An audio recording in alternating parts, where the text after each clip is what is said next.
মহানবমীর পুজো শেষ, আমরা রয়েছি ঠাকুরপুকুর বিবেকানন্দ পল্লী ক্লাবের ঠিক মণ্ডপে এবং এখানে সকাল থেকে বৃষ্টি হচ্ছে, মাঝে মাঝে মাঝারি বৃষ্টি হচ্ছে, যে বৃষ্টিতে অনেকেই বেরোতে পারেননি, কিন্তু এই মহানবমীর পুজোতে মেতে উঠেছিলেন সবাই। আমরা কথা বলবো বেশ কয়েকজনের সঙ্গে যারা এই ক্লাবের সদস্য রয়েছেন।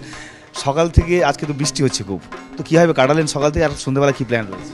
সন্ধ্যেবেলা তো ঠাকুর দেখার প্ল্যান রয়েছে, খুবই ভালো কাটাচ্ছি, ক্লাবেই বসে আছি।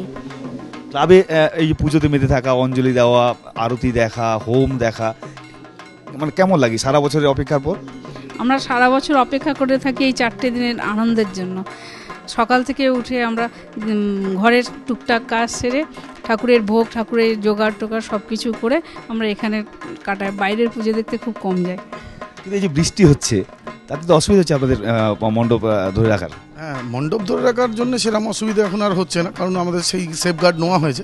আজকে মেনলি যেটা প্রবলেম হয়েছে, আজকে আমাদের মানে জনসাধারণের জন্য খিচুড়ি ভোগ করা হয়, সেই নিয়ে সকাল থেকে তুমুল ব্যস্ততা।